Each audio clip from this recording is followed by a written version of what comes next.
Hello, everyone. This is Rockies Week in Simulation Baseball. Today, we will be covering two of three games against the Cincinnati Reds and the first two games of a three-game series against the San Francisco Giants. And we'll start off with game one of the three-game series against the Reds. This was Sal Romano against John Gray. The Reds got out early and often first, a walk to Jesse Winker, and then an error by Pat Valaika puts runners on first and second. And then Scooter Gennett goes deep, gets the Reds out to a 3-0 lead. The Rockies would crawl back in the bottom half of the first. A one-out solo home run by David Dahl cuts the deficit to 3-1. The Rockies would cut more into this deficit in the bottom half of the second. A leadoff double by Trevor Story. And Ian Desmond ground out moves Story to third. And then Tony Wolters, with a RBI single, cuts the deficit to 3-2. The Reds would pour onto their lead a little bit in the top half of the fifth. A one-out home run by Tucker Barnhart puts the Reds ahead 4-2, but that would be the last time they would have the lead in this game. Bottom half of the fifth, and it goes to you-know-where for Romano. All right, leadoff single by Blackman goes to second when David Dahl singles. They each move up a base on a pass ball. After a ground out, Gerardo Parra with a 2-run double, and then goes to third on an error, and two runners score, ties the game at 4. After that, Trevor Story with a double, and the Rockies go ahead 5-4. And then after that, Ian Desmond finishes off the scoring in a 5-run fifth. The Rockies go up 7-4. They add another run in the sixth inning. This is off of Tanner Rainey. David Dahl with his second home run of the game. 8-4, the Rockies win it. Gray gets the win. He went 5 innings, and nobody gets a save because it wasn't a 3-run deficit. Okay, game 2 of this series pitted Tyler Mahle against Tyler Anderson. The Rockies actually get out in front first. One-out home run by David Dahl. He had a great series against the Reds. One-out solo home run, and then with 2 outs, Gerardo Parra with a solo home run. The Rockies go up 2-0. The Reds would come back in the top half of the third. Leadoff single by Jose Peraza, and we'll get to his stats at the end of the day for this game.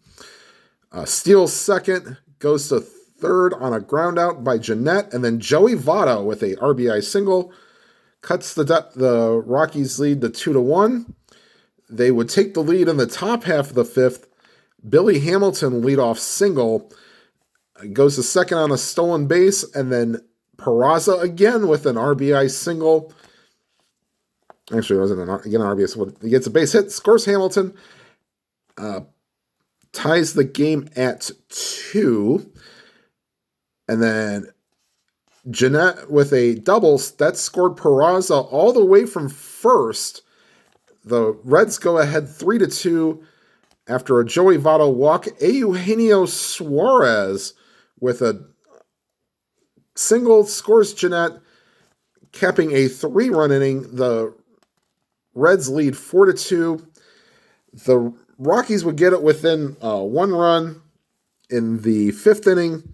1-out walk to Blackman, and then David Dahl with a double puts runners on second and third, and then Nolan Arenado with a sacrifice fly gets the Rockies within 1, but that would be as close as they would get.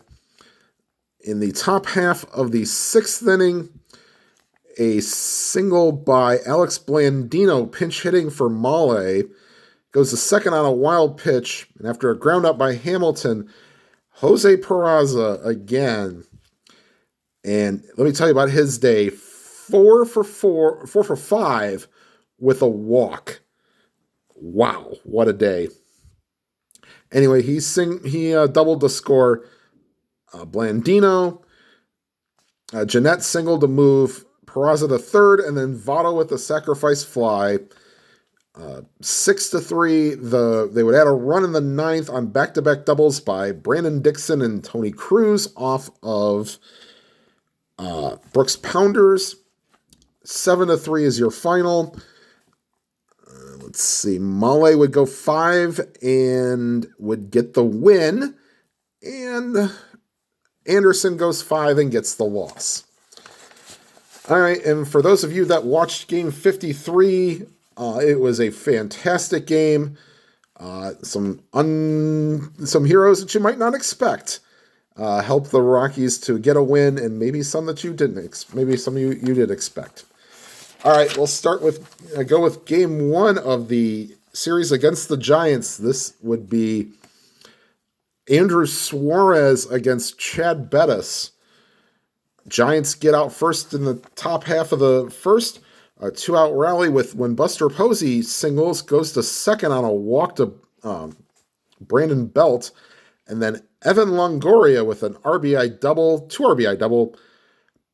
Giants up 2-0. They would tie the game. The Rockies would tie the game in the bottom half of the second. Ian Desmond with a 2-out triple. And Chris Iannetta follows with a 2-run homer. 2-2. The score. We go to the top half of the third. 1-out walk to Buster Posey, and then Belt hits a ground ball to Arenado, but he airmails it into the dugout for a 2-base error. And it puts runners on second and third, and then Longoria with a sacrifice fly. Giants are up 3-2. Wouldn't last for long when in the bottom half of the third with 2 outs, Nolan Arenado goes yard, and it's 3-3. And actually, the score is wrong. And the top half of the fifth with Bettis still pitching. Buster Posey with a leadoff home run. Giants go up 4-3. Giants would add a run in the ninth. A triple by Posey, and then an error by Daniel Castro. And the Giants go up 5-3. My bad. I'll change that. Okay. 5-3. Hunter Strickland pitched a scoreless ninth, and the Rockies lose 5-3. And then for the game that Rockies fans might want to forget and might think about firing their manager, but they had to because they've been using their bullpen a lot. This is Jeff Samardzija against Kyle Freeland. Oh boy. Okay, we'll get through the nuts and bolts here. Back-to-back doubles by Buster Posey and Andrew McCutchen. 1-0 Giants. After a Longoria groundout, Brandon Belt walks, and Mac Williamson with a RBI single, and then Brandon Crawford with an RBI double. 3-0 Rockies. Longoria adds a 2-run homer in the top half of the third. 5-0. And then in the sixth inning, let's just say this, that Mike Dunn was the beneficiary of go out there and throw until your arm falls off. He gave up 5 runs in the top half of the sixth. I won't go into the gory details, but needless to say, the Giants would add 2 more runs in the top half of the eighth off of Brian Shaw. What else is new? McCutchen and Mac Williamson with solo home runs. And then in the ninth, for good pleasure, Pablo Sandoval grabs a bat, and he goes yard off of Scott Oberg. Yeah, it was that kind of day. The only run for the Rockies in the bottom half of the eighth, Gerardo Parra used his clutch hitting to get a run home with 2 outs in the eighth, and that was the only run they would score. 13-1 was the final. Samardzija went 6 2/3 after he walked the bases loaded in the seventh. He had to be pulled. Tony Watson and Cody Guerin cleaned up the rest of the game. And the Rockies are now 23-32 going into game 56. which will be played on the channel later on, hopefully either tomorrow or Tuesday. All right, everybody, thank you for watching. I know sometimes these recaps might be a little dry, but I don't really want to play every game on the channel. So whatever games you are playing, may your games be lively and your games be good. Have a good night, everybody.